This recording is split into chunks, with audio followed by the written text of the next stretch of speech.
जय हिंद। आप सभी लोगों ने वो कहावत तो सुनी होगी, बेटे ने बाप की इज्जत की धज्जियां उड़ा दी। उसका लाइव एग्जाम्पल है उद्धव ठाकरे। एक तरफ थे बाला साहब ठाकरे जी, जो अपने आखिरी समय तक कांग्रेस के अगेंस्ट थे और अपने आप को एक कट्टरवादी हिंदू बोलते थे, और वो थे मैड मैड मैड हिंदू। और आज की डेट में उनका जो सुपुत्र है उद्धव ठाकरे, वो क्या है वो आप सभी को पता है, बताना ज़रूरी नहीं है वो मैड हिंदू है या क्या है। आज अगर बाला साहब ठाकरे जिंदा होते तो पहली बात कि पालघर में वो कांड नहीं होता, और दूसरी बात अगर हो भी जाता तो विद इन ए सेकेंड उन्हें न्याय मिलता, विद इन ए सेकेंड। और आज महीनों बीत गए, महाराष्ट्र गवर्नमेंट, शिवसेना कोई न्याय नहीं कर पाई है, बल्कि उन आरोपियों को 28 या 30 आरोपियों को छोड़ दिया गया है। और ये सब देखते हुए मुझे नहीं लगता कि अब हमें आज की शिवसेना को शिवसेना कहना चाहिए। अगर आज की डेट पे हम आज की शिवसेना को अगर हम शिवसेना कहेंगे तो वो बाला साहब ठाकरे की शिवसेना पे कलंक लगेगा।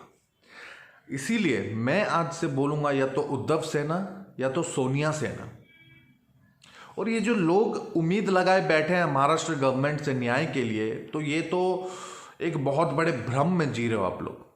अरे जिस इंसान से विरासत में मिली अपनी गद्दी नहीं संभाली जा रही है, वो बंदा एक स्टेट संभालेगा, वो बंदा हमारे धर्म को संभाल पाएगा, वो बंदा साधुओं को न्याय दिला पाएगा, ये आप लोगों को लगता है?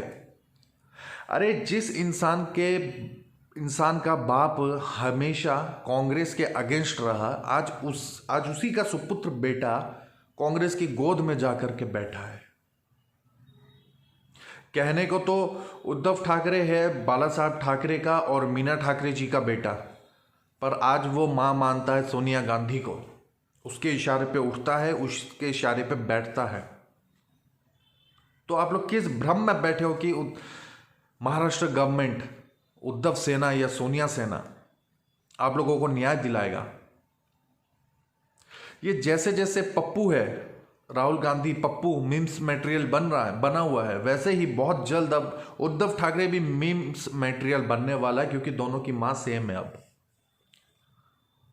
अभी एक ट्रेंड पे चल रहा ना काफी, वो राशि बहन, कुकर चना, कोकिला बहन, है ना?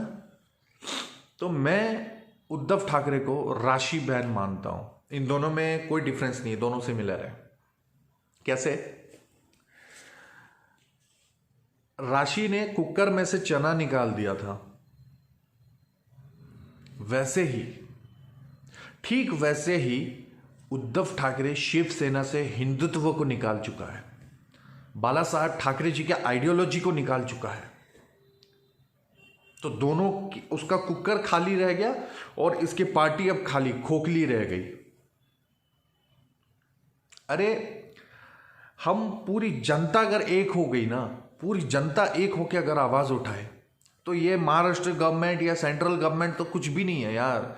हम एक होकर आवाज उठाएंगे ना तो भगवान भी उनको इंसाफ देने आएगा नीचे। ये तो फिर भी सरकारें हैं यार। सब मिलके एक हो जाओ ना, क्यों नहीं हो रहे हो? अपने स्वार्थ के लिए हो जाओ, अपने फायदे के लिए हो जाओ, अपने मतलब के लिए हो जाओ, बट हो जाओ। कल के दिन आप लोगों को कोई पूछेगा कि आप लोग अपने धर्म के लिए क्या किए, आप लोग क्या जवाब दोगे? भैया मैं काम कर रहा था, मेरे पास टाइम नहीं था, मैं अपनी फैमिली में बिजी था, मुझे क्या लेना देना इनसे, यही सब कहोगे आप लोग। बट मैं कहूँगा एटलीस्ट मैंने कोशिश की उनके लिए आवाज़ उठाने की, उन साधुओं को न्याय दिलवाने के लिए एटलीस्ट कोशिश किया मैंने। न्याय मिलना नहीं मिलना अलग अलग है, वो इन द एंड देखा जाएगा, बट हम कोशिश तो कर सकते हैं ना, हम कोशिश कर सकते हैं। हम आज उन्हें इंसाफ की ज़रूरत पड़ गई जो हमारे धर्म की रखवाली करते हैं, जिन साधुओं से भगवान तक शिक्षा लेते थे धर्म का, आज उनको अपने धर्म के लोगों से इंसाफ पाने के लिए विनती करनी पड़ रही है।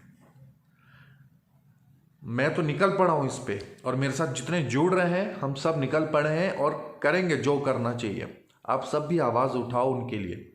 ये सरकार के भरोसे कोई मत बैठो, ये सरकार नहीं करेगी, महाराष्ट्र गवर्नमेंट। जो करना है हम पब्लिक को करना है, इसलिए सब उठो और आवाज़ उठाओ। आप लोगों से जो बन पाए वो करो आप, लेकिन जहाँ तक आवाज़ जानी चाहिए वहाँ तक पहुँचाओ।